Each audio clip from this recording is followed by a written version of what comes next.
Anja is a mushroom. His lifelong mission is to raise his own spore. But one day, he lost his spore. He searched all over the world for a long time and finally saw his familiar spore on the news. Anja desperately knocked on the door of a certain colonel of the human military. "Hello, sir. After you finish your research, can you please give my son back to me?"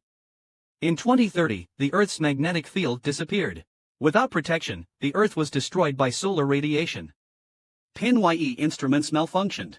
Industry came to a halt, all signals disappeared, and humanity faced a major blackout. Skin diseases and cancer brought by cosmic rays were killing humans. But this wasn't the worst result. Genetic pollution was the start of the nightmare. This pollution appeared among all living things. The higher the pollution index, the faster the gene conversion rate. Soon, humanity fell into a great survival crisis. 13 years later, humans built artificial magnetic poles. They attempted to use this weak magnetic field to block cosmic rays and solar wind. Humans also began to build bases around the magnetic poles, but the danger remained. In a certain abyss, a group of humans was being defeated by winged monsters. Facing the relentless monsters, they had no choice but to retreat hastily. Anja, in an effort to save his companions, was tripped by a vine and fell to the ground. However, it was clear that his companions chose to retreat over rescuing him, and Anja was left behind. As he watched his companions' backs in a daze, a bone spike pierced his chest from the darkness. Anja fell into the abyss in despair. After a long time, a vine dragged him into a cave. "When I die, eat this body. That way, it feels like I've done something meaningful." In the quiet cave, the little mushroom released mycelium that spread throughout Nze's body. These mycelium continuously attempted to repair the chest pierced by bone spurs. Under the effect of the mycelium, Nze finally managed to barely open his eyes. "Don't waste your effort. You don't need to stop my bleeding. You can't stop it." The little mushroom seemed not to hear and continued trying to repair the wound, also absorbing the blood that was flowing out. Having absorbed genes, the little mushroom quickly learned human language. It murmured the name of this man, Nze. Nze didn't expect it to learn human language so quickly. "It seems the pollution index here is really high. Since you've learned human language, when I die, you can eat this body. You'll gain even more then. In this way, it would seem like I've done something meaningful." In human society, Nze was a worthless man, so his companions could abandon him as they wished. However, he didn't expect to encounter such a gentle creature before dying. This could be considered a kind of compensation. Nze started coughing again, and with the cough, blood flowed through his fingers. The little mushroom also sensed that his life was rapidly fading. It comforted Nze to hang on, but Nze knew his body couldn't hold on any longer. "Stop wasting your energy. I can't go on anymore. This is my ID card, the pass to the human base. Within the human base, no alien can escape the eyes of the judge." The little mushroom thought Nze wanted him to go to the human base. But when Nze heard this, he got excited and started coughing again. "Don't go there. Only humans can enter the human base. No alien can escape the eyes of the judge." But the usually obedient little mushroom refused this time. He had a reason he had to go. His spores were taken by humans. At the place where he lost his spores, he only found a bronze-colored eggshell. Since picking up that eggshell, he never let it go. Death is most common in the abyss, but raising spores is the sole mission of all mushrooms in their lifetime. Nze's injury was getting worse. After coughing a few times, he struggled to lift his hand and touch the mycelium on his body, trying to persuade him to give up this idea. "You have no attack power and no defense. You're just a very small mushroom." After saying this, Nze closed his eyes. After An's death, Xiaomogu released billions of mycelium that entwined around him. These mycelium began to wrap around An's entire body. Slowly, a new body was born from these mycelium. This body was flawless. As one foot lightly stepped on the moss-covered ground, Anja opened his eyes. He turned his head to glance at An's skeleton, walked forward, and gently embraced it in his arms. "Ans, can I help you return?" Xiaomogu eventually changed into his clothing. He rifled through An's pack and took out a map. After glancing at the cartridge in his hand, Xiaomogu finally set off on the path to find the spores. Xiaomogu seemed to have no natural enemies. No creature would give him a second glance. But he was solely afraid of ants.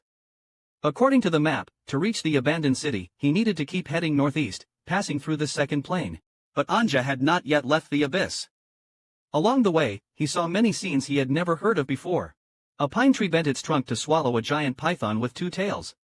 As he stared blankly at the scene before him, A canine creature with 6 eyes emerged from the bushes. Anja was too frightened to move, letting the creature inspect him thoroughly. However, it seemed uninterested in Anja and left with heavy steps after inspecting him. Various monsters inhabited this abyss, but they seemed uninterested in Anja as well, allowing him to proceed smoothly towards the northeast. He traveled day and night, transforming back into a mushroom to rest in the mud when tired, after several days and nights of continuous trekking. Finally, Anja arrived at plane number 2, his first visit to this place, which was starkly different from the abyss. It was very dry here, and Anja could no longer recover his strength as before. Consequently, he began to try the human method of recovery, sleeping. As he drifted off, a black figure appeared before him. The oppressive presence dispelled his drowsiness. The tremor deep in Anja's bones let him know that the creature before him was indeed his natural enemy, an ant. The little mushroom encountered a human, but why were his eyes filled with a desire to possess?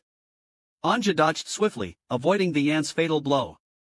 Unfortunately, one of his arms was still severed. One of his arms was cut off. He didn't dare hesitate any longer and quickly jumped towards the bushes ahead. The moment he leaped, countless mycelia erupted all over Anja's body. In the blink of an eye, the severed arm grew back. The next second after Anja hid in the bushes, he saw that the ant was instantly cut into several pieces. It's a human. He hadn't seen a human in a long time. When he stretched his head to take a closer look, 3 dark gun barrels were pointed at Anja's head. Anja immediately raised both hands. I surrender. Seeing Anja wasn't much of a threat, one of them took a puff and then started to scrutinize him more brazenly. I gotta say. But we still have to check the wound by the rules. Will you take off your clothes yourself, or should I help you? Anja didn't dare to move. Fortunately, another person stepped forward at this time. Hassan, don't act up in the wild. Anja, come with me. After saying that, he turned around and Anja closely followed him. Are you heading back to the northern base? The man in front answered casually as a reply. Can you take me with you? Faced with Anja's request, after some discussion, everyone decided to take him along if he hasn't mutated after they have collected the spoils of war. After introducing themselves to each other, Anja finally learned everyone's names. The leader of the group is called Fonzie, the one who asked him to undress is called Hassan, and the remaining man is called Anthony. The little mushroom, stepping out of the abyss for the first time, finds itself in a predicament. How will it escape this situation? The little mushroom took a dagger from Fonzie's hand and began to carefully cut the ant legs after putting on gloves. Then, the cut ant legs were neatly placed aside. At this moment, Hassan, who was supposed to be on lookout, came over and grabbed the little mushroom. The corners of his eyes blatantly scanned the lovely figure in front of him. Little treasure, don't puke from disgust. Fonzie noticed the little mushroom's predicament and chased Hassan away, for which the little mushroom was very grateful. He stepped forward wanting to help, but Fonzie, fearing he might get hurt, told him to just watch from the side. Standing aside, the little mushroom suddenly noticed dark red droplets on the ground. It seemed like the droplets also came from Anja's body. Could it be that someone was injured? After the spoils of war were collected, the little mushroom was arranged to stay in the outermost restroom, as the sound of the car engine roared to life. This journey headed for the northern base has officially begun.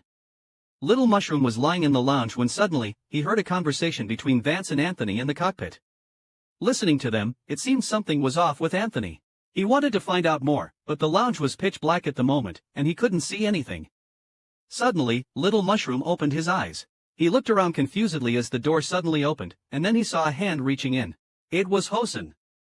Hosen kept approaching Little Mushroom. Little darling, I know you're all about not being able to drive, can't handle heavy weapons, your teammates surely can't be counting on you, right? I've seen plenty of scared little things like you before, but never one as pretty as you. In this apocalypse, there's no need to apologize to anyone for dying because the next moment, it could be you.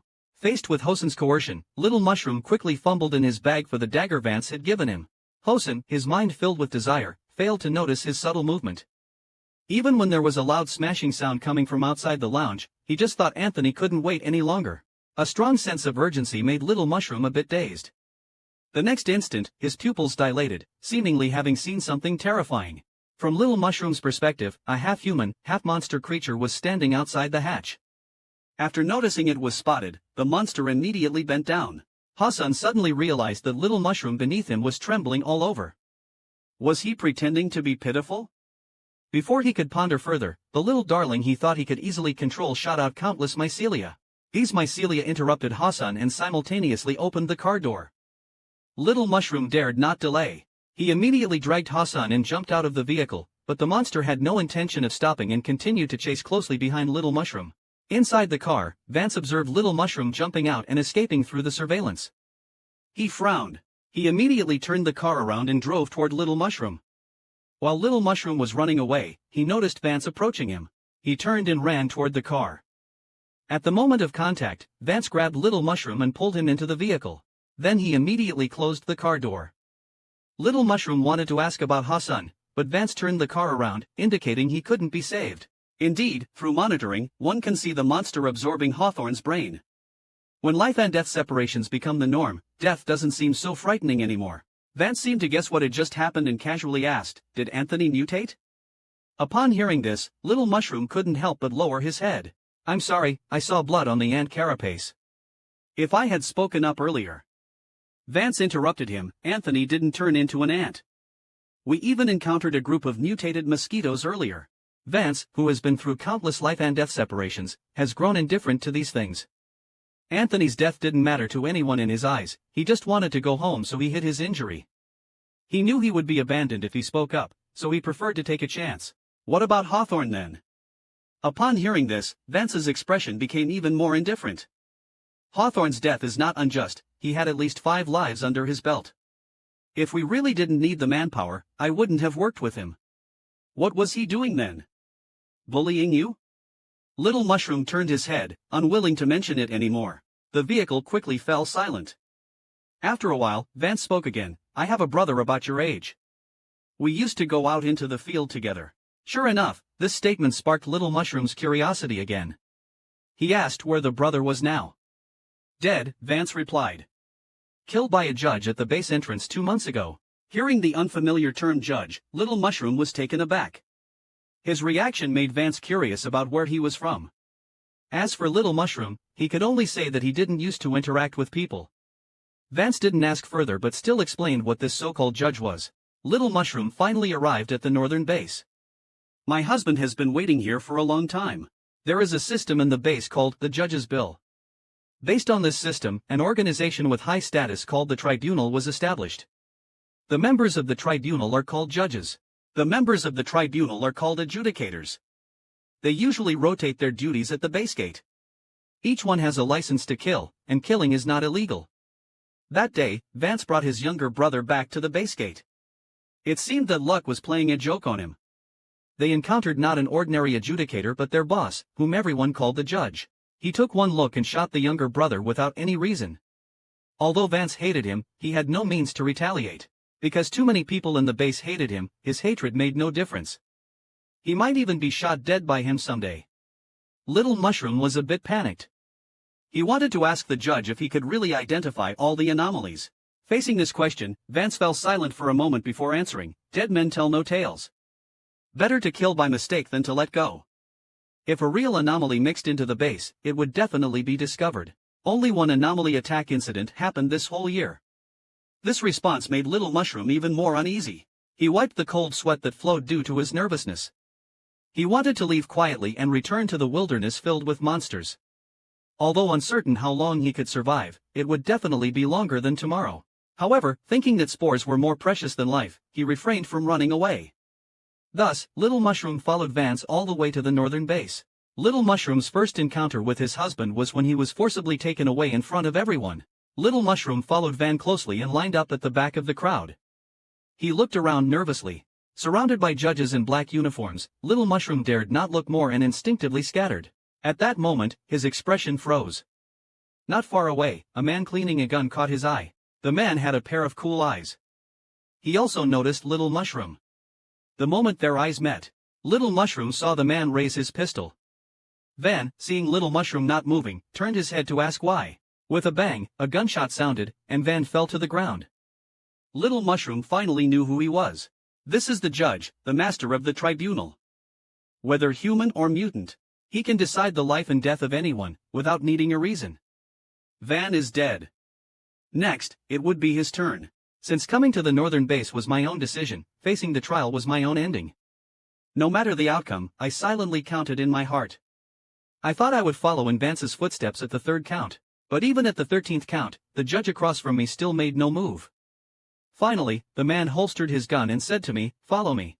I hung my head low and silently waited for him to move first, but the person in front of me remained still. I lifted my head, full of confusion.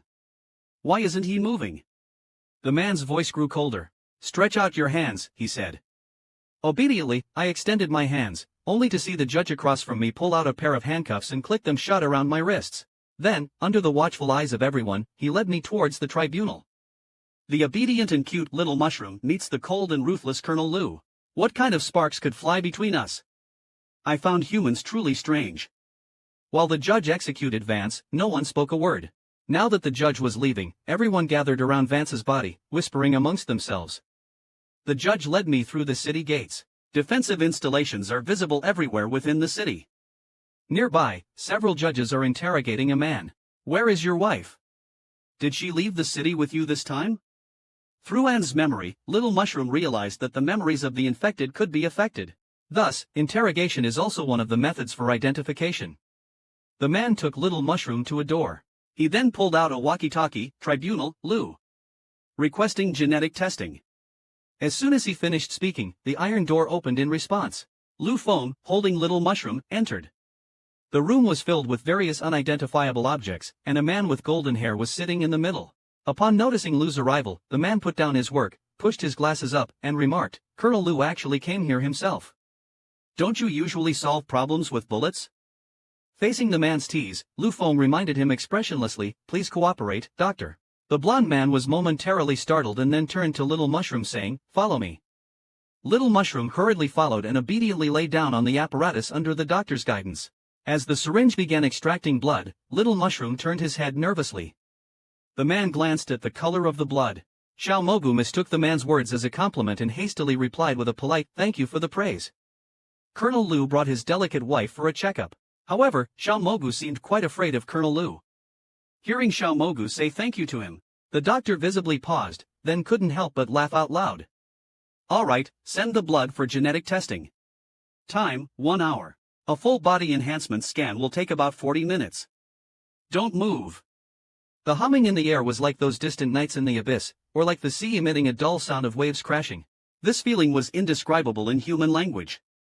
Xiao Mogu knew this might be the last 40 minutes of their life. Once it was over and they were discovered, they would be mercilessly shot by the judge. Not knowing how much time had passed until the doctor said it was okay, the mechanical ring automatically loosened. Xiao Mogu was helped up by the doctor, who told them to rest on the chair while he checked the blood test results. After saying that, he didn't forget to pat Xiao Mogu on the head. Xiao Mogu, with messy hair, sat in the chair waiting for the blood test results. At a glance, he saw Colonel Liu, who was also sitting in his chair, waiting for the result. The jade-like eyes that normally shone with warmth turned ice-cold when they met the colonel's gaze. The little mushroom shuddered under his gaze and quietly turned away, attempting to escape the colonel's scrutiny in this manner. Finally, the doctor broke the awkward silence. After glancing at the genetic report in his hand, he announced that there were no abnormalities and that they could leave. However, Colonel Liu, still somewhat unconvinced, asked again whether it was absolutely certain that the individual was human. In response to the skepticism, the doctor merely smiled, although it might disappoint you, we indeed did not find any targets. See, even the little friend doesn't want to pay attention to you. The little mushroom was almost scared stiff. This cold-faced husband has killed without warning again. Facing the doctor's teasing, Colonel Liu coldly ordered the little mushroom to turn back around. Liu ordered little mushroom to turn around. Although he was extremely reluctant, he could only slowly turn halfway. What are you afraid of? Facing the colonel's question, little mushroom didn't know how to respond and could only hold the package and fall silent again. Seeing this, Liu lost the patience to continue the conversation. He stood up, put on his hat, then looked back at little mushroom, who was still sitting in the chair. Aren't you coming? Little mushroom quickly stood up and followed behind the colonel as they headed towards the exit. Suddenly, the colonel, who was walking in front, stopped. After a few seconds of silence, he said, the first time I saw you, I instinctively felt you weren't human. Little mushroom shivered at his words. But still, he suppressed his inner panic and asked, then, what about the second time? Liu didn't know how to answer this question. He took out the test report, confirmed it again, and then warned little mushroom, this is my first time applying for a genetic test. You better be. Little mushroom took the report from his hand. After a glance, both fell silent for a few seconds. Then Colonel Liu led little mushroom towards the exit again. As they approached the exit, they encountered a team pressing a man, not knowing where they were going. The officer leading the team greeted Lu respectfully upon seeing him, then stood up and explained that the man being escorted was highly suspected of being infected, but there was no conclusive evidence, so the family strongly requested a genetic test. After a glance, Lu casually responded, and the two teams parted ways. Right after, Little Mushroom heard a gunshot. This judge, without any warning, shot the man in the team. Colonel Lu was indeed exceptionally indulgent towards Little Mushroom. Surprisingly, he started to explain on his behalf. The colonel looked at the man lying in a pool of blood and said coldly, it was unnecessary.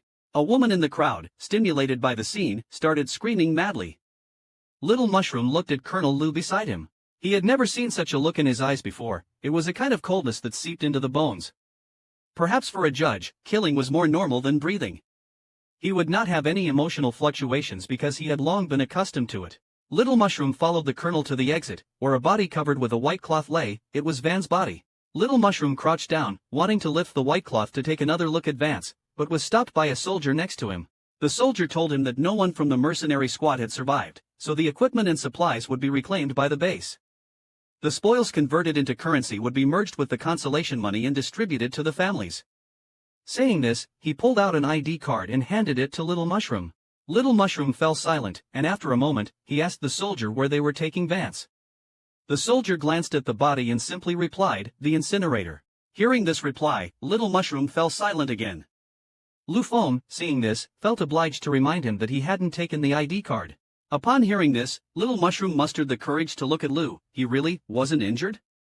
Lu Feng's eyes, like jade, hardened. He reached for the pistol at his waist, then walked towards Vance's body and lightly lifted a corner of the white cloth with the gun's muzzle. Little Mushroom followed this perspective, and the next instant, he was stunned.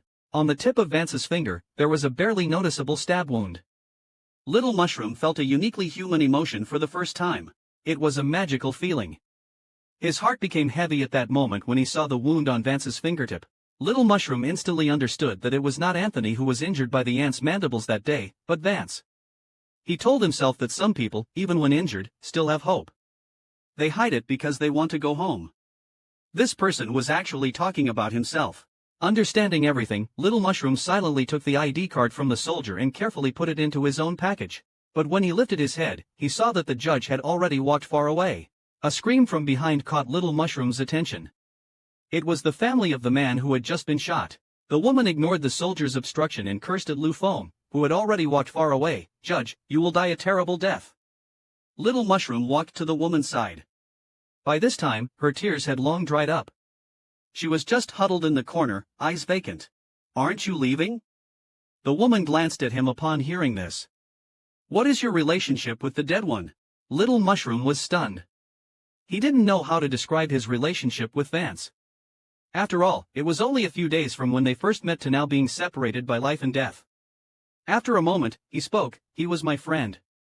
He saved me. The answer suddenly reminded the woman of her past, and she started sobbing again. Little Mushroom watched the scene, wanting even more to clench the ID card belonging to Fancy in his hand.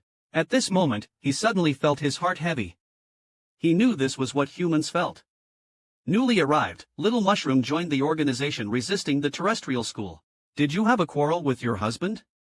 Little Mushroom followed the crowd toward the city.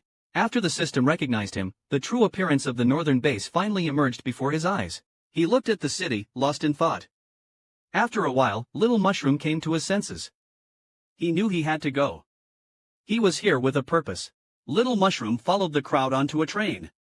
The carriage was already quite full, and everyone was talking about their adventures outside. Listening to the excited conversation of two men in the seat in front, Little Mushroom guessed that they must be happy.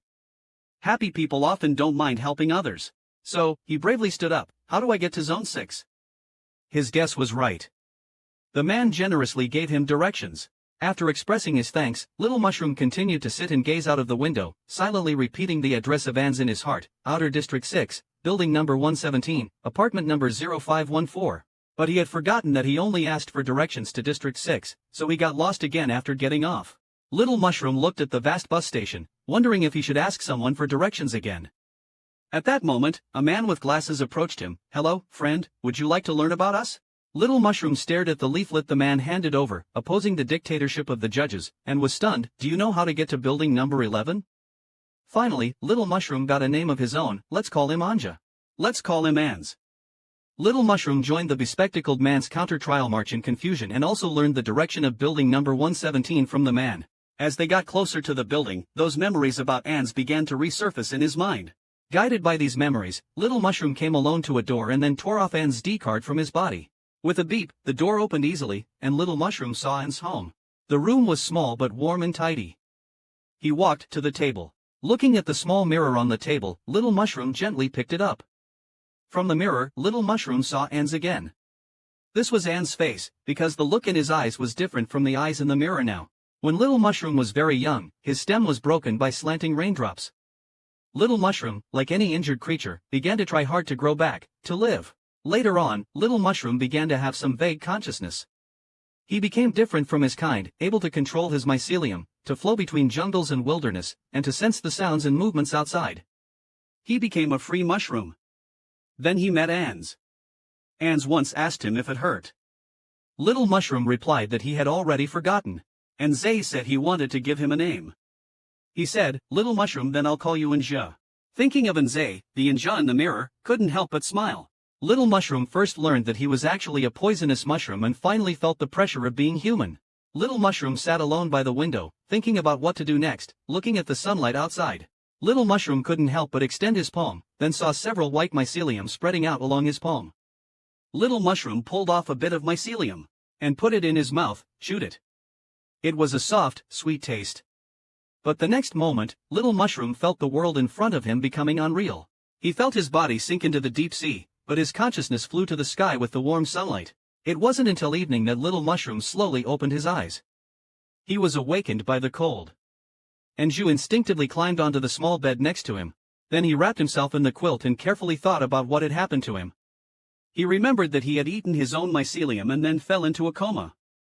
So he was a poisonous mushroom. Nju's stomach growled. He needed to replenish his energy. But there was no moist soil in the base, so he decided to replenish his energy by eating like humans. Nju went to the cafeteria and ordered mashed potatoes and potato soup. Then his balance was only 9.2. After paying the water bill, his card's balance was only 9.1. Nju finally realized that he needed to find a source of income. At this moment, someone behind him suddenly called out to him. Nju turned around towards the voice. He saw a man standing behind him. The man looked terrified upon seeing Nju for the first time. "Nja? You're back? Weren't you?" The man was actually Nju's childhood friend. But why didn't the little mushroom like him? Nju looked at the man in front of him. He remembered. The man's name was Chao Shi. He was Nju's neighbor and friend. They grew up together. In Little Mushroom's memory, Nzay was a person who made a living through writing. His job was to write novels, essays, or poems for people to enjoy, and then submit them to the base. However, 3 months ago, in order to save the tight manpower and resources, the base disbanded this department. Since then, Nzay prepared to participate in the selection exam for the base's supply station. But Xiaoxi, upon hearing this news, was very unhappy, because he had always wanted to go on an expedition with Nzay. Nzay knew very well that his physical condition was not suitable for the outdoors. But he couldn't withstand Xiaoxi's persistent persuasion and finally agreed. However, anything can happen in the wilderness. When facing death, the first reaction of any creature is to flee. Xiaoxi did the same. He didn't do anything wrong, but Little Mushroom just didn't like him. Xiaoxi looked at Nzay, who appeared unharmed, with disbelief. "Your wounds have healed?" Faced with Xiaoxi's question, Nzay just silently looked at him. But in the next moment, Xiaoxi still noticed something different. He suddenly stepped back and, trembling, pointed at Nzay. "No, you are not Nzay." Nzay didn't want to deal with him and silently walked past him. "Sorry, I accidentally ate a poisonous mushroom, I don't remember who you are."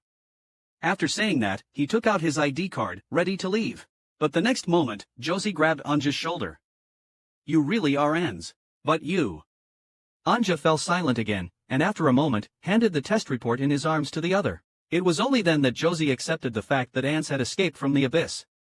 Anja was a compliant little mushroom. He wouldn't violate any species laws, so he just needed to learn the base's routines. Facing Josie's doubts, Anja only said that he was saved by someone and forgot everything else. Josie was still a bit reluctant. He wanted to ask how much Ans had forgotten. Anja didn't want to get entangled, so he insisted that he had forgotten everything and didn't want the other to disturb his life anymore. Josie was stunned. In his impression, Ans was a very gentle person and wouldn't treat him this way. Anja didn't know how to respond. The two fell silent. After a while, Josie finally gave up and said he would come back to see him tomorrow, then prepared to leave.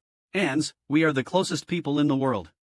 After Josie left, Anja curled up on the small bed alone, and a sudden wave of sadness washed over him. Only he himself knows that Ans has already become a skeleton, so Josie can no longer be the closest person to Ans. And he himself will return to the abyss after finding the spore, back to that quiet cave. Then, he will take root beside Ans and spend the rest of his life there. Thinking of the spore, the little mushroom suddenly remembers the bullet casing. He searches all over his body for it. Fortunately, the bullet casing was not lost, but just to be safe, Anja tied it with a small string. He wore it around his neck. Looking at the table neatly arranged with many books, Anja picked out a base manual. This booklet talks about the laws and regulations of the base at the beginning, but the little mushroom feels that he is a mushroom who abides by the rules and will not touch these. So he didn't want to look at this, and directly skipped to reading the lifestyle guide. From the handbook, he learned that the life of the base residents was very simple. Just lie in the room, eat, and drink within the rules. But if he ate, the cafeteria would deduct his money. What could he do about that? Under the pressure of survival, the little mushroom eventually chose to work to support himself. But having never understood human nature, could he really manage so smoothly? Anja understood that even though he was free in the base, he still needed to find a job for the sake of survival. Zhang Jiang was not protected by the laws of the base, but later, the little mushroom learned about protection and its consequences. The little mushroom learned about protection and its consequences. There was a free market across from supply station number 3. Maybe he could find a job there and planned to check it out the next day. After that, the little mushroom dug out a book called /Supply Station Assessment Manual / At the moment his finger touched this book, the memories belonging to Ans in his mind became incredibly clear. In every corner of the room, there were scenes of him studying with this book. It seemed that going to the supply station was something very important for Ans. There would be an assessment a year later at the supply station, and if he was still alive by then, he would give it a try. That way, when he returns to the cave, he can tell Ans what it was like there. Early the next morning, the little mushroom took a train to the free market. The noisy environment overwhelmed the little mushroom, who had just arrived. As he was confused, a couple approached with glasses in hand. "What are you looking at, kid?" "Here to learn how to drink." The woman quickly reminded, according to the base rules, minors are not allowed to drink. The man, however, was somewhat disdainful. "So what if he drinks? Is the judge going to take him away?" Their teasing made little mushroom unhappy. He wanted to tell them that he was not a minor. However, the sight of the couple embracing and kissing still made little mushroom blush and flee the scene. Just entering the black market, little mushroom faced a dilemma. The lady he encountered did not seem friendly. As little mushroom went deeper into the black market, he noticed fewer stalls outside. While he was lost in thought, a man approached with a smartphone. "Hey! A newly unearthed smartphone, it has battery and can be turned on, want to check it out? I'll give you a 10% discount." Anja wanted to refuse, but the man persisted. "You have a phone, right? Then do you need a power bank?" "I don't have money," Anja said, and immediately, the man's hands stopped moving. After a while, he sighed. "Why come to the black market with no money?" Anja expressed that he came to look for a job and asked the man if he knew where he could find one. The man looked at Anja and pondered for a moment. Then he pointed towards a passage. "You seem quite capable, go down there, to the 3rd level underground, my boss's wife is there." After expressing his gratitude, Anja followed the direction indicated by the man and arrived at the 3rd basement level. As soon as he arrived, a strange fragrance made Anja pinch his nose. He walked along the dark passageway for an unknown amount of time when a whispering sound made him stop in his tracks. After listening to the conversation in the shadows, Anja was stunned. He remembered what Hosen had said when he bullied him and finally realized what the 3rd basement level meant. Anja thought he should leave, but when he turned around, he bumped into a stranger's embrace. When the little mushroom looked up and saw the face of the person in front of him, he was even more shocked. It was a woman standing before him. Her already enchanting eyes were accentuated by the red dress she wore, adding to her allure. However, the leather jacket and the casually held cigarette in her hand added a hint of nonchalance to her charm. The little mushroom felt as if he had entered some kind of organization. Now he truly felt he was not in control of his own fate. The woman, with a highly provocative gaze, looked at the little mushroom below her and asked if he was here to buy someone or sell himself. Startled by his words, little mushroom took a few steps back, hastily claiming he just took the wrong path, which the woman obviously didn't believe. Knowing the 2nd floor of the black market was a gambling den, she refused to believe that this boy's intended destination was there. Little Mushroom didn't know how to respond and just nervously stared at the woman. Seeing his unease, the woman spoke to reassure him not to be afraid, promising she wouldn't harm him. "Can I go then?" His request seemed somewhat absurd to her. Only those who are desperate come to the third level, and she doubted he had a better place to go. She attributed his plea to him being frightened by the surroundings, telling him he didn't need to stay and offering to send him to a big room. "Thank you, but I really took the wrong way," he insisted. "I just want an ordinary job, then someone told me to come to the third level." The woman was surprised. "Only the first floor of the black market is public-facing, didn't you know that?" Embarrassed, Little Mushroom lowered his head. "I know that now." Yet the woman still didn't plan to let Little Mushroom go. The base laws don't protect the black market. No one can leave once they come to the third level. But consider yourself lucky. Mr. Zhao's workshop is short-staffed. If he wants you, you'll go with him. The woman didn't continue but motioned for Little Mushroom to follow her. Before long, they arrived at a door where the woman knocked gently. "Mr. Zhao, here to discuss business with you." After finishing this sentence, the door was opened, revealing a crack, through which an old man appeared. "Duze, what a rare visitor." Little Mushroom finally found a job. Unexpectedly, his first job was to be a doll. Upon seeing Boss Zhao for the first time, Duze wasted no words. "I heard your apprentice died from drinking. I'm next. What do you think of this kid of mine?" Boss Zhao scrutinized him for a while. "Oh, seems very obedient." Hearing this, Duze was all smiles. "Actually, he is very obedient. I felt Boss Zhao would like him the moment I saw him." Then Boss Zhao asked Little Mushroom to stretch out his hand. After a glance, he became even more curious about Little Mushroom's background. He didn't believe such a kid would willingly run to the third floor. Duze proudly indicated that he had tricked him. At this point, Boss Zhao asked Little Mushroom to slowly make a fist. Although he didn't understand why he had to do this, there were only 5 fingers after all. This was much easier than controlling thousands of mycelium. Duze, who was watching Little Mushroom's movements, was pleasantly surprised. "Boss Zhao, you found a treasure. His hand is even steadier than your last apprentice." Seeing this, Boss Zhao stated that he would borrow him for a few days and keep him if he proved to be useful. Little Mushroom was stunned when he heard the word useful. He was pondering what useful meant. Duze noticed Little Mushroom's unease. Quickly comforted, "Don't be afraid. Boss Zhao is indeed not a good person, but his craftsmanship is expensive." Upon hearing this, Boss Zhao immediately retorted, "I am the biggest good person in this base." After saying that, he let Little Mushroom go into the shop first to browse around as he still had things to discuss with Duce. Little Mushroom walked into the shop alone. The house was filled with many unknown props. However, what caught his attention more was the conversation between the two outside the door. He vaguely heard something related to the judge, but Little Mushroom couldn't understand how the judge was related to the black market. Can you imagine the aloof Colonel Lu being made into a doll? It turns out that Duce wanted Boss Zhao to make a judge puppet for her. For this, she was willing to pay any price. Boss Zhao just smiled at her words and didn't say much more. At this moment, in the room, Little Mushroom's steps halted.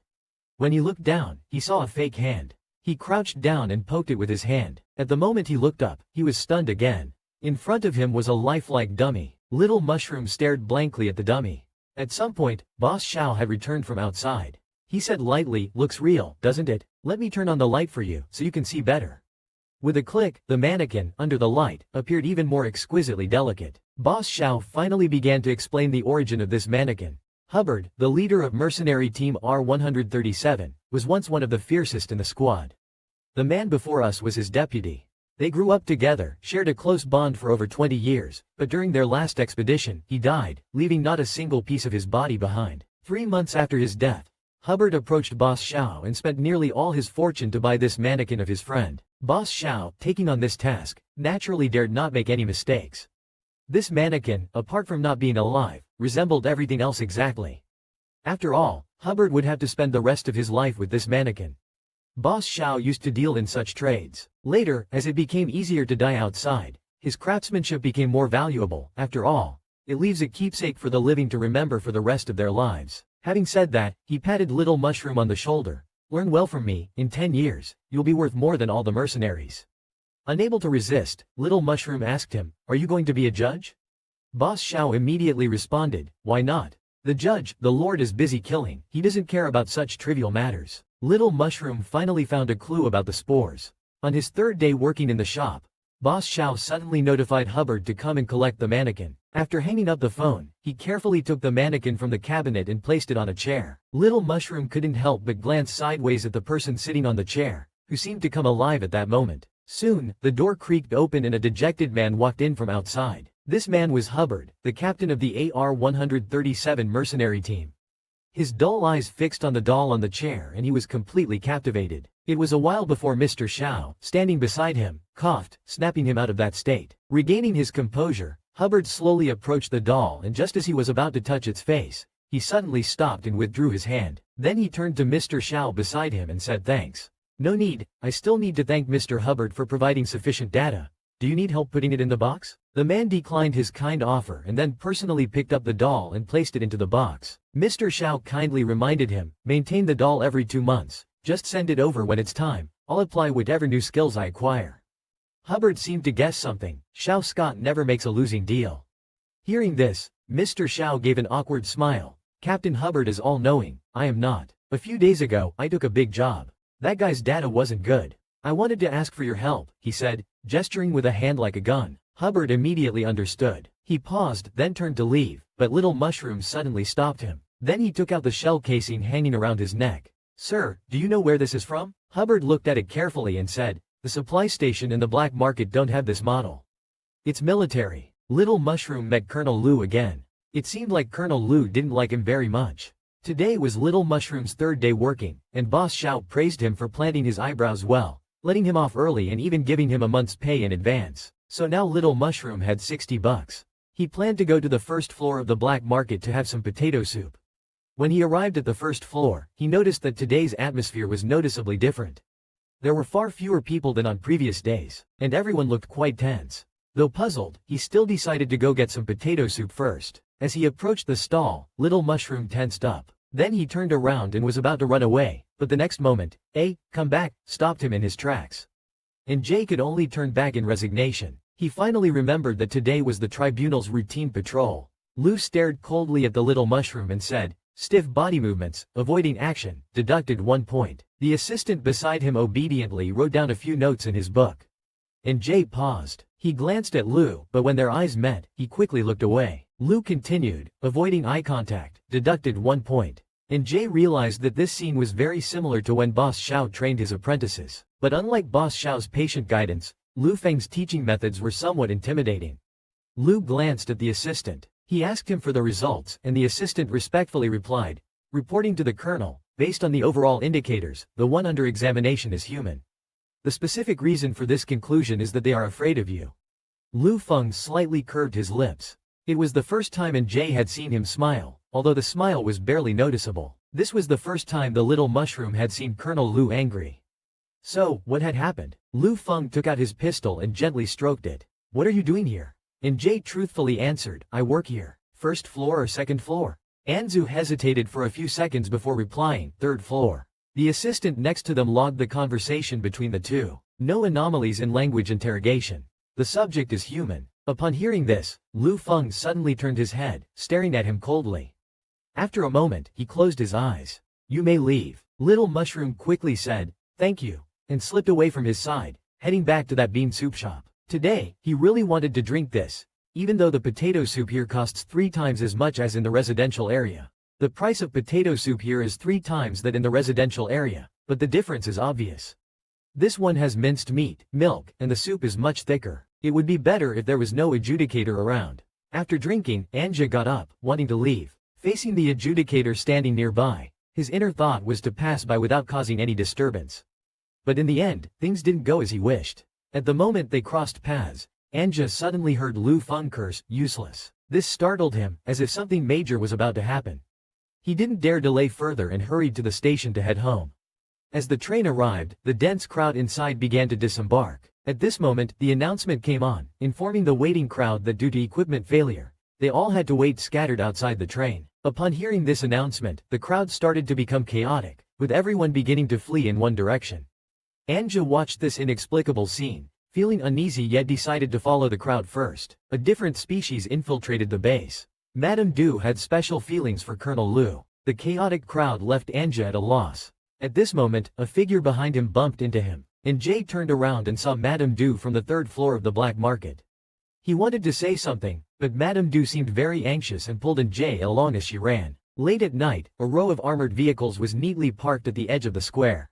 They, along with fully armed soldiers, joined forces to block all the exits of the square, and Jay realized that they were now at the city defense office.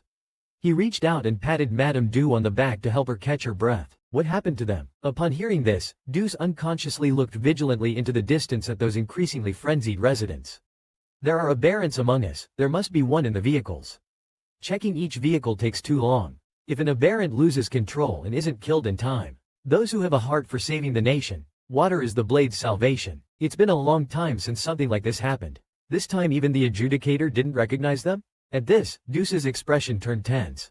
And Jay explained that the adjudicator was on patrol today. He also realized that what Lu Feng had just said to the communicator as trash must have been related to this incident.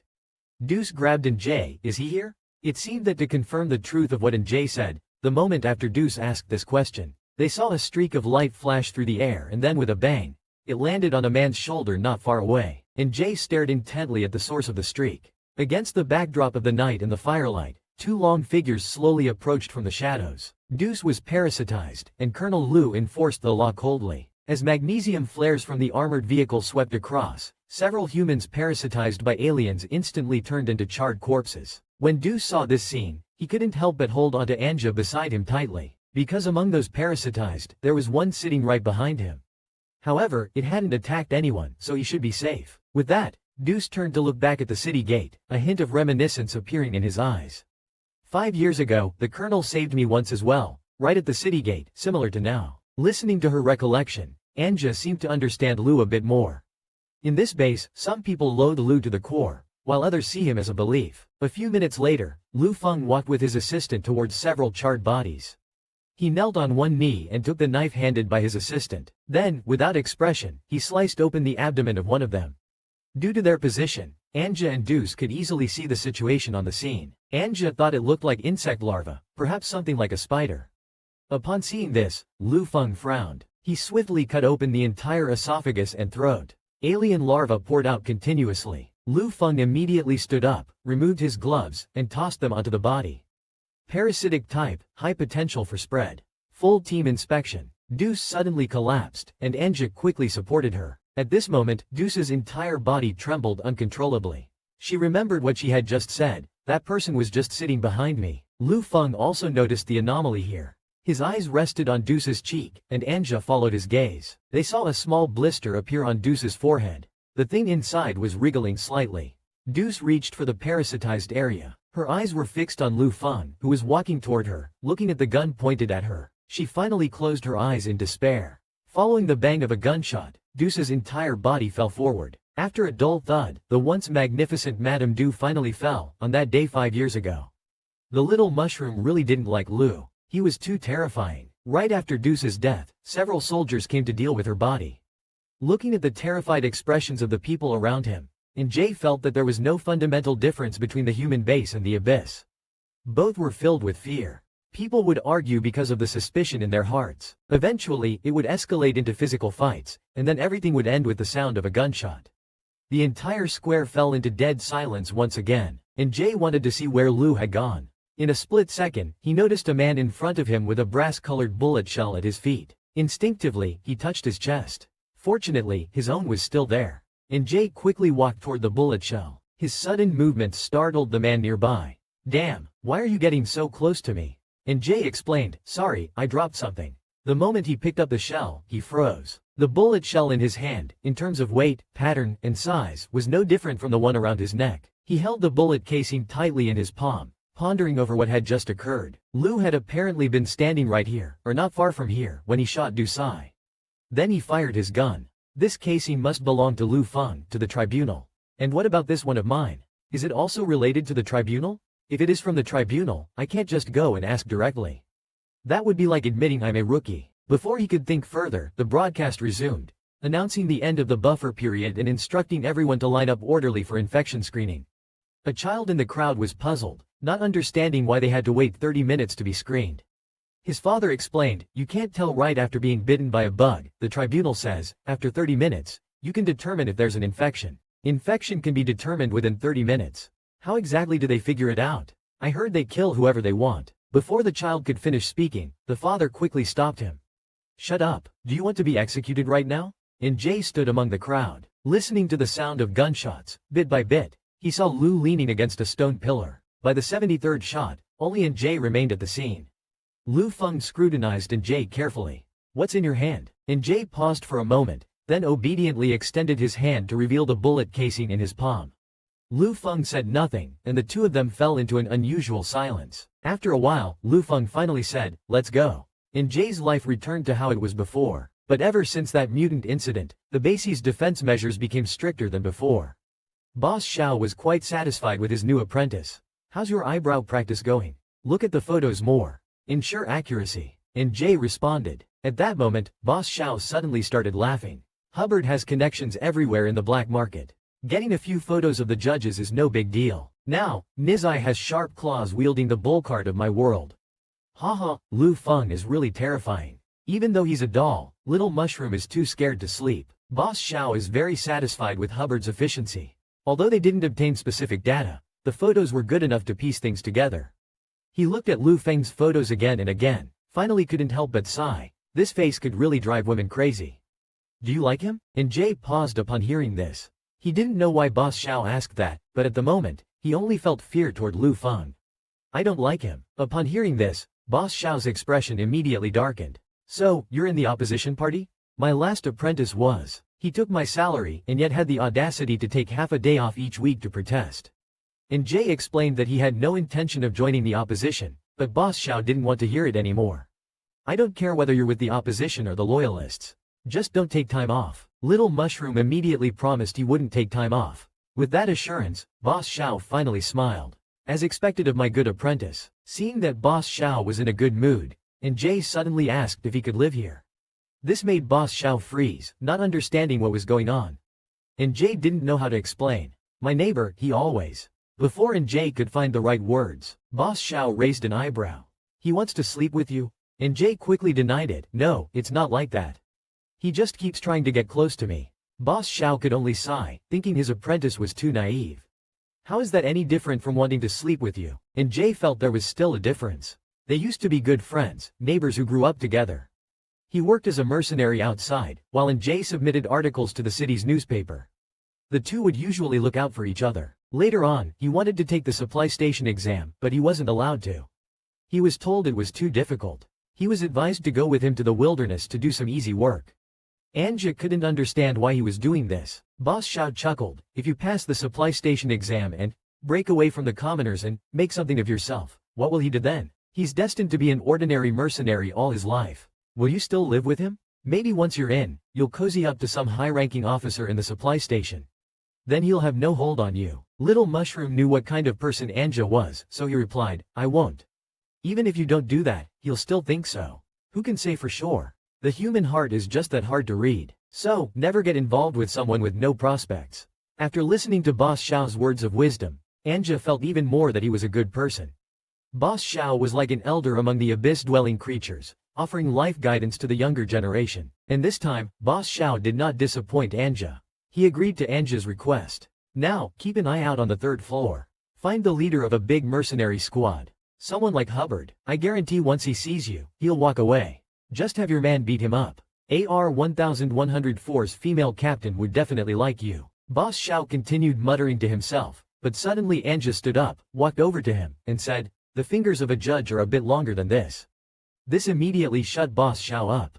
He cursed and went back to his work. From today on, Anja would live on the 3rd floor. But tonight, no matter what, he couldn't fall asleep. Only because Lu Feng's puppet, under his carving, was too exquisitely delicate. This made him somewhat gloomy. Anja got out of bed, turned the puppet around, and then pushed it to a corner out of sight before he could go back to sleep peacefully. Sure enough, without Lu Feng's puppet watching him, Anja quickly fell into a deep sleep. The next day, early in the morning, Boss Xiao woke up Anja. Why did you move the colonel to the side again? Anja sleepily explained, I can't sleep well with him by my side.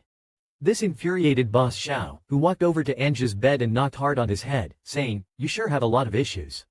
Weren't you fine sleeping with the head just a few days ago? Anja didn't reply, but in his heart, Lu Feng was more fearsome than the head, so he wrapped himself in the blanket again. Colonel Lu's puppet was finally completed, but Little Mushroom began to feel scared. Better cover him with a hat. In the end, Anja crawled out of bed and began to slowly get dressed. Seeing this, Boss Xiao sighed and said, "Forget it. I don't think you should go out and mingle with mercenaries. Just stay with me properly."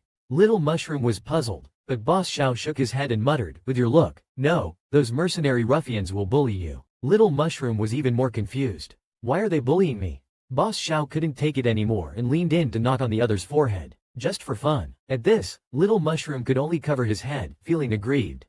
He felt that Boss Xiao was already bullying him. Time flew by quickly, and in the blink of an eye, Anja had been making dolls for 30 days.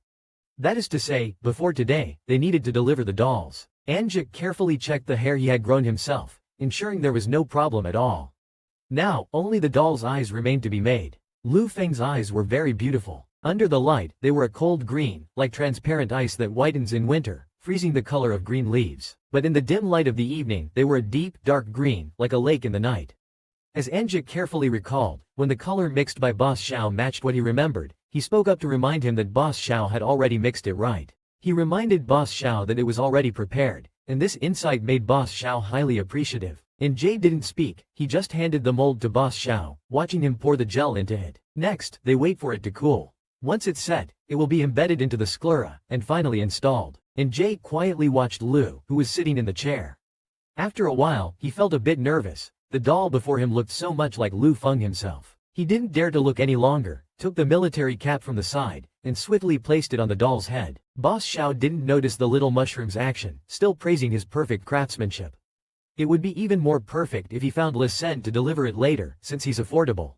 But no one answered after multiple calls. Helpless, Boss Xiao called Hubbard instead. This time, the message said the person had already left the base. Boss Xiao felt something was wrong, grabbed his tablet. "Something's not right, quickly get rid of the goods, there's nothing else tonight. You're coming with me to deliver it," he said while rapidly deleting photos from the tablet. The two quickly arrived at District 6. And Jay and Boss Xiao were carrying the boxes upstairs. And Jay noticed that all the women they encountered along the way were tall and strong, most of them with short hair. This was very different from Dusser. Dusser was beautiful and soft, a kind of softness that was rare even on the 3rd underground level. She was very special. Boss Xiao also seemed to have noticed the Little Mushroom's odd behavior. He sighed, and for once, a rare trace of sorrow appeared on his face. "There's no second Dusser." The two followed the delivery address and stopped in front of door number 12. Little Mushroom knocked on the door. "Hello, we're here to deliver." Inside, it was completely silent. Little Mushroom tried knocking a few more times. As expected, no one responded. Boss Xiao finally lost his patience and pounded on the door with his fist. "Is anyone there?" Delivery from the 3rd underground level. At this moment, a middle-aged woman approached. After some inquiry, they learned that the resident of number 12 had already died. Boss Xiao was stunned for a moment. His expression became increasingly anxious. "Dead? Then who's going to pay me the remaining balance?" Clearly, this wasn't something the woman cared about. She casually said, "The person was killed by the judge. Go ask him to pay." This sentence made Jay, who was beside, freeze for a moment. He seemed to have guessed something and hurriedly asked the woman for the name of the resident in Unit 12. The woman was silent for a few seconds before uttering the name, Dusai. The Little Mushroom was entangled, but Colonel Lu arrived just in time to save him. He left behind his contact information. The Little Mushroom accompanied Boss Xiao for a delivery. Upon arrival, he learned that the employer was Dusai. Both of them fell silent. Boss Xiao couldn't help but scratch his head and glanced at the box beside him. After a long pause, he said, "Do you know how much this order is worth?" Hearing this, the Little Mushroom instinctively shook his head. "It's worth more than the one for Hubbard." After playing with so many men, who'd have thought she'd fall for someone? But the Little Mushroom had somewhat guessed the reason for Dusai's feelings. She had once told him that the Inquisitor had saved her. Upon hearing this, Boss Xiao could only sigh helplessly. He hadn't expected that even someone like Dusai, who had grown up relying on men to survive, could be so foolish when it came to feelings. To the point where she never understood a simple truth, even at the cost of her life. From his perspective, someone as emotionless as the Inquisitor would only save her because he needed to kill a Barons. After saying this, Boss Xiao furrowed his brows again. His biggest worry now was that with Dusai gone, what were they going to do with this batch of goods? If they got caught, the tribunal would definitely come after him. And Jay suggested they could just take it back to the store. But Boss Xiao immediately shook his head, "Absolutely not. We haven't been able to reach Jin Sen suddenly. I'm afraid something's happened." After that, as if remembering something, He suddenly turned to NJ. I recall you live in District 6 too. Since you're not staying there, and you're not afraid of being seen, how about this? Tonight you take the goods back to your place, and in a few days, if no one's checking, you can find someone to take over. NJ had a plan in mind, but Boss Xiao didn't give him any more time to think. After glancing at his watch, he hurriedly said, I have to go now. I'm barely going to make the last bus. In the end, NJ was left standing there, stunned. His CPU processed for a moment, and he nodded in agreement with the plan. In his view, since he wasn't living at home anyway, as long as the doll was locked up for the time being, there shouldn't be any problems. And so, the following slightly comical scene unfolded. NJ dragged a suitcase larger than himself, stumbling through the corridor as he moved. He finally realized the issue. The solid doll was too heavy. Fortunately, District 6 was a circular area, and the distance between number 13 and number 117 wasn't too far. After dawdling for quite some time, he finally reached the entrance. But then, he faced another problem. How was he going to carry the suitcase up to the 5th floor? The seemingly insurmountable journey broke NJ's spirit. He just wanted to rest for a while before thinking about anything else. And as he was resting, a shadowy figure suddenly rushed towards him, grabbing him in an embrace before he could react. NJ, I saw you from the window. I came down immediately. Why are you only back now? Why didn't you tell me? I've been looking for you. You can't leave again. Faced with Chao Zai's rapid string of questions, NJ didn't want to respond. All he wanted was to break free from the other person as quickly as possible. But after realizing it, Josie didn't loosen his grip. Instead, he held on even tighter. He thought the other person was still mad at him. NZ, I was wrong. He apologized. I love you. Hearing this, NJ felt that Boss Xiao was right. This guy just wanted to and Z. So he calmly replied, thanks, but I already have someone. Josie laughed at those words. You're really mad. When you're upset, you like to deliberately provoke me. NJ really didn't want to keep entangling with this person, so he struggled again. As the two wrestled, a streak of light flashed by. Josie was startled and immediately let go of NJ, looking nervously toward the source of the bullet. NJ glanced over as well. In the shadow of the building, he noticed a faint figure. NJ knew who it was. Only people from the military were allowed to legally carry guns inside the city, and among the various military institutions, there was only one type of person who could fire at will. It seemed that today he'd run into Judge Lu's city patrol again. Lu Feng quickly walked up to them. Who is this person to you? NJ replied with, neighbor, upon hearing Lu Feng's lake-like eyes slowly shifting to Chao Shi. Faced with the gaze of the judge, Chao Shi was stiff all over. Fortunately, the other party did nothing. After scanning a few times, he turned his gaze back to NJ. Add 4117, my communication number. Next time this happens, if you want to contact me, he will be arrested for indecency. NJ nodded and responded, thinking the other party would leave at this point. Unexpectedly, the next thing he saw was Lu Feng putting his hand on his suitcase. NJ's heart skipped a beat, but then he heard Lu Feng's slightly indifferent voice. Want me to take it up? Colonel Lu used a small trick that revealed all of the little mushroom's secrets. Faced with the colonel's kindness, NJ was so scared that his whole body tensed up. He hurriedly prepared to snatch the suitcase from the other's hand. I can do it myself. Lu did not let go. Can you? Do you live on the 1st floor? NJ immediately stated that although he lived on the 5th floor, he could still take it up. Hearing this, Lu Feng softly said, oh, and pressed his thumb against NJ's hand. Then with a gentle push, NJ's palm was easily brushed aside. After confirming the floor number again with NJ, Lu Feng took the suitcase and strode toward the apartment building. It was only then that NJ realized he had unknowingly disclosed his floor number once again. Helpless, he could only follow along. However, as he was hurrying into the building, he still glanced at Josie, who was standing aside, sweating profusely and not daring to move at all. Little Mushroom felt that Boss Xiao was indeed a knowledgeable life mentor. He was right again. As long as there was a powerful person by his side, Josie wouldn't dare approach, even though the judge had nothing to do with him. The only sound left in the hallway was the echo of army boots, which somewhat surprised Anja. He had thought the other would ask what was inside the box, but the other said nothing. At that moment, there were only two sounds between them, the sound of the army boots hitting the ground and the sound of his own heartbeat. The door opened, and Anja was the first to enter the room. He switched on the desk lamp placed in the corner, then, mimicking human etiquette, said to Lu Feng at the door, please come in. Lu Feng took off his military cap as he carried the box into the small room. After placing the box inside, he leaned against the door. Little Mushroom could tell he didn't seem to have any intention of leaving, so he tentatively asked, are you going to continue patrolling? Lu, still with his arms crossed over his chest, answered indifferently, no need. He simply stared at Anja without any attempt to hide it, until Anja felt a bit uncomfortable and turned his head away. He had some guess as to Lu Feng's reason for staying. Was he still suspicious that he wasn't human, staying behind to look for a flaw? Thinking this, he tried to remain calm. So, what will you do later? Go back to the city defense office to rest. And Jay continued to ask, aren't you going back to the tribunal? Lu Feng explained briefly, saying it was too far. After a few rounds of questions and answers, and Jay had run out of topics to talk about, he finally couldn't hold it in any longer and, gathering his courage, turned his head to look at Lu. So, when are you going? Lu Feng suddenly fell silent, quietly gazing at Jay across from him, and Jay instinctively lowered his eyelashes. He somewhat regretted asking that question. Would the other party make trouble for him? Fortunately, it was just his imagination. After a moment of silence, Lu simply ordered him to pour a glass of water. And Jay immediately agreed, but as he reached the water dispenser, he remembered he hadn't asked Lu whether he preferred hot or cold water. After some hesitation, Jay eventually pressed the button for cold water. If there had been ice water available, he thought, he definitely would have served Lu Feng a glass of ice water. He really didn't want to go back and face Lu. Did the tribunal officer help him carry things just for a glass of water? Had he been patrolling all night and just gotten thirsty? If he told Boss Xiao about this tomorrow, the boss would surely claim that the officer was trying to flirt with him. But then, Jay realized something was off. Jin Sen had gone missing and Boss Xiao didn't dare bring the box back to the shop. And tribunal officers always went out in teams, yet today Lu was alone, and just happened to be below his apartment. Normally, any suspicious activity would have caught his attention, but today, Lu hadn't even asked what was inside the box.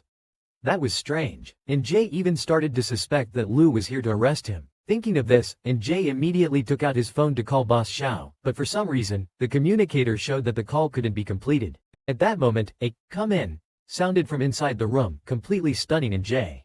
With no way out, he had no choice but to brace himself and push the door open. Little Mushroom carefully approached with a cup in both hands. "Colonel, your water." Lu remained still, but his expression grew colder. Jay seemed to realize something, and when he turned his head, he saw that Lu Feng was already sitting at his desk, holding the banner Jay had used during the recent anti-judgment march. Little Mushroom had been detained, and the reason? Allegedly for molesting Colonel Lu? Jay was utterly despairing when he realized his secret had been discovered. He carefully placed the cup on the table. "Your water." Hearing this, Lu put down the anti-resistance banner he'd been holding. He picked up the cup and took a small sip. "Cold?" Little Mushroom, frightened, immediately apologized. Lu Feng didn't speak anymore. After a while, he asked Jay again, "What crime did you commit?" Jay lowered his head. "I didn't get hot water for the colonel." But Lu Feng immediately said cold water would do too. Upon hearing this, Jay continued, participating in an illegal protest. But Lu Feng responded again, "That's not enough." At this point, Jay's heart sank completely. If none of these count as crimes, then the only crime left would be that one. But what crime should making a doll of the judge be? Jay felt a little regret. He should have studied the base laws carefully back then, even if he was just a harmless mushroom. A doll used for improper purposes should be. Jay thought of several crimes, but eventually felt that indecency was the most fitting. The corners of Lu Feng's lips curled slightly, and a teasing look appeared in his eyes. "Have you read the laws of the base?" Jay shook his head honestly. "No." Lu Feng fell silent for a moment. After a while, he said to Jay, "Come here." Upon hearing this, though reluctant, Jay obediently took a step forward. Lu Feng then said, "Hold out your hands."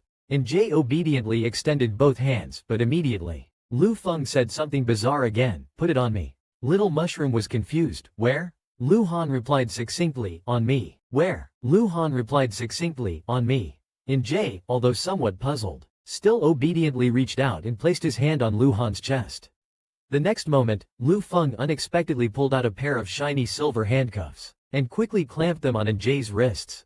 For indecency, Jay was immediately baffled, staring blankly at the other person, unresponsive. Then Lu Feng took out a communicator, "Arrest complete. Confiscated one prohibited item. Come for support." Jay was thus taken to a pitch-dark room surrounded only by cold walls, and an iron door. He realized this must be what humans call a prison. Lu Feng stood at the door, indifferently said, "Interrogation tomorrow.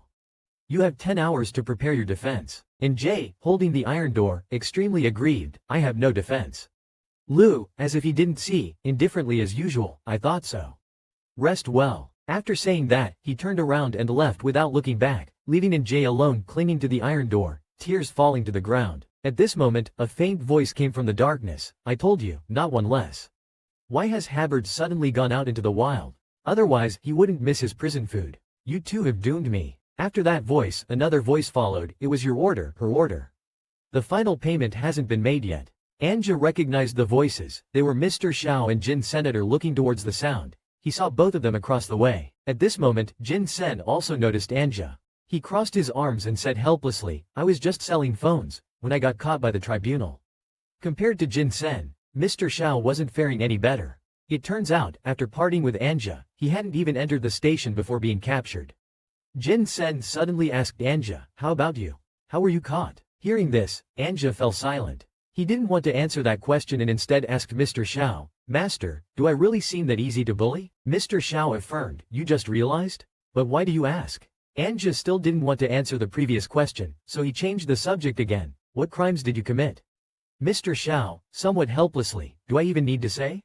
Illegally obtaining tribunal information. This answer made Anja even more disheartened. Is that so? Mr. Xiao noticed something was off and asked suspiciously, what about you? Aren't you involved? Anja was already feeling guilty, but he still stubbornly replied, yes, but Mr. Xiao had already seen through everything. Your voice has even changed. Anja quickly put on what he thought was his coldest face. No. A new character, a poet, enters the scene in prison. Did he come to promote psychedelic mushrooms? Jay was imprisoned by Colonel Liu for indecency and met Jin Sen and Boss Xiao in jail. In the cramped space, Jin Sen lay on the board bed and yawned. The beds in prison hall are quite soft. Hearing this, Jay also looked towards the only thing that could be considered a tool in the cell, which presumably was the bed Jin Sen referred to. Thinking this, he picked up the thin blanket from the bed and wrapped it around his body, then sat cross-legged on top of it. At this moment, footsteps came from the prison corridor. It was the soldiers from the city defense. Upon seeing Jay and the others, one of the soldiers was surprised. There are 3 more, who brought them in? Another soldier immediately explained, the tribunal, by Colonel Liu, impressive, the city defense is now the logistics team for the tribunal. The glaring light made Jay squint his eyes, but luckily the soldiers didn't stay after saying this and turned to check other areas. Jay sat blankly on the bedboard, and the bored Jin Sen suddenly asked Boss Xiao, you have experience, it won't be for long, right? Illegal acquisition of judge information depends on the purpose, as long as it doesn't harm the judge. Hearing this, Jin Sen suddenly laughed, but you used it for profit, there must be a fine. Boss Xiao, who treasured money as life, suddenly paled, then I'd rather be locked up for a few more years. Jin Sen sighed, a judge is a judge. Even taking a photo leads to detention, I should just stick to selling phones. Boss Xiao did not respond.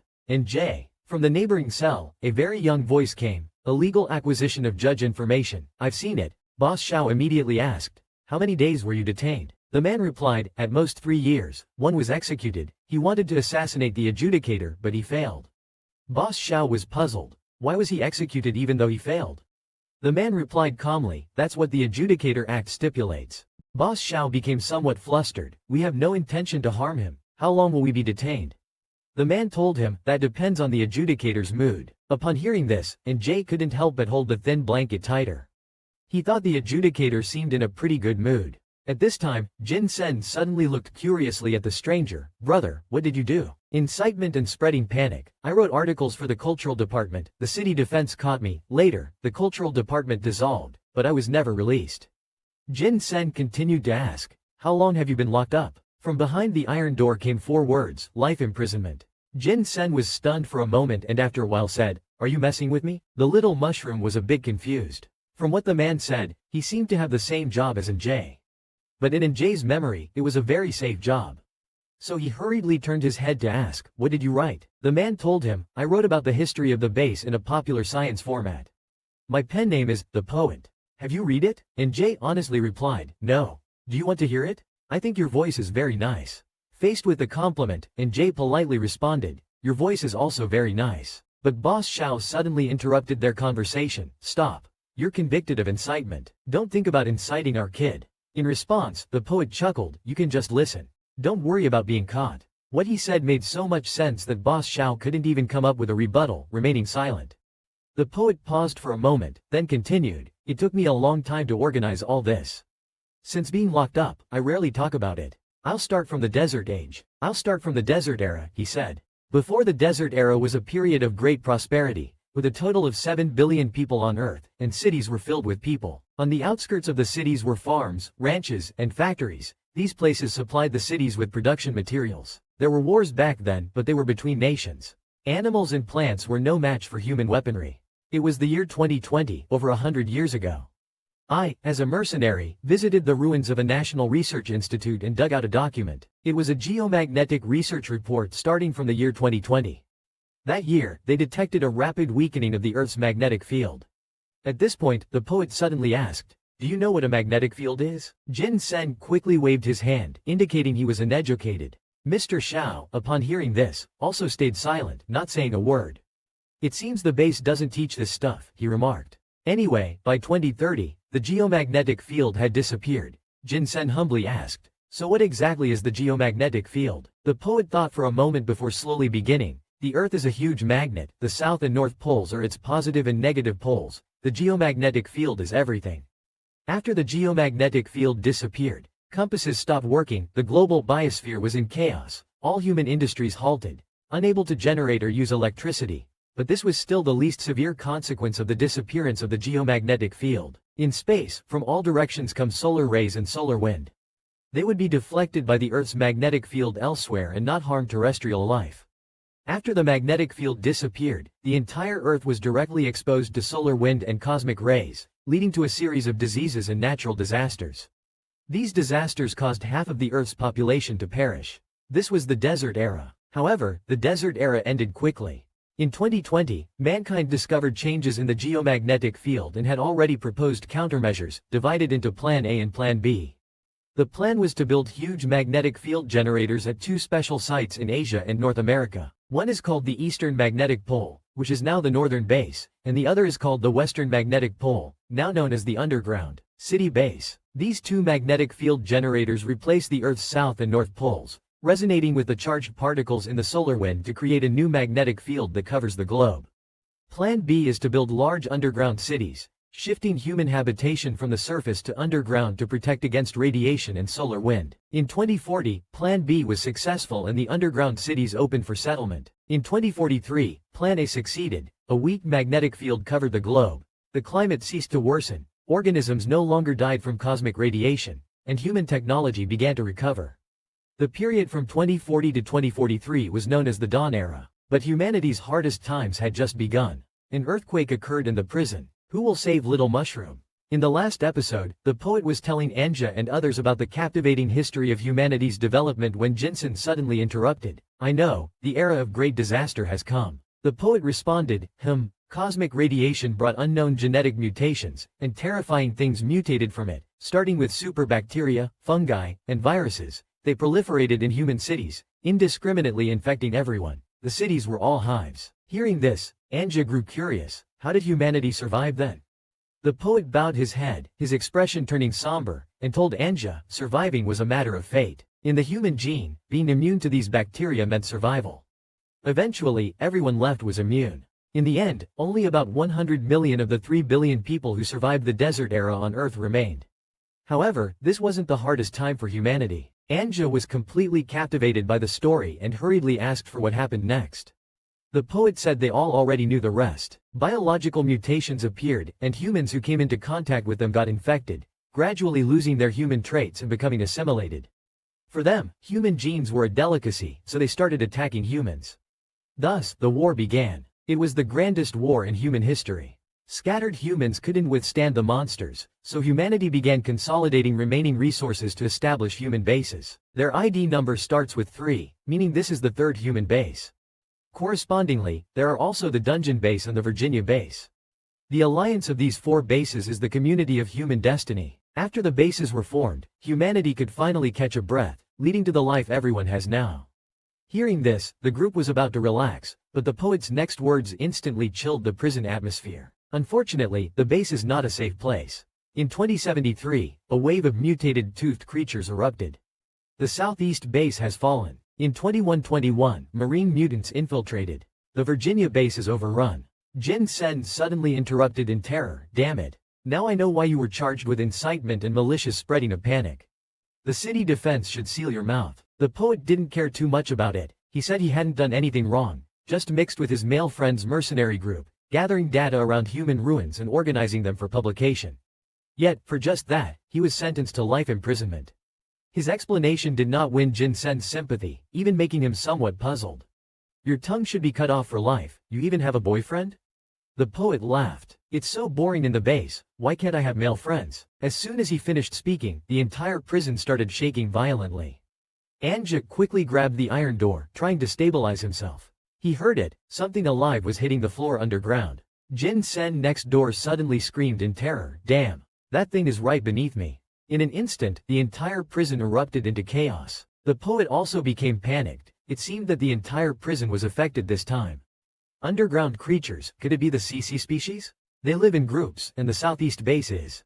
Before he could finish, he suddenly corrected himself. No, the CC species doesn't have that much strength. The poet tried to steady himself, reaching his hand towards the ground. He was trying to investigate the source of this unknown force when, at that moment, a series of rapid footsteps approached from afar. They were the city defense soldiers, trying their best to calm the prisoners inside the jail.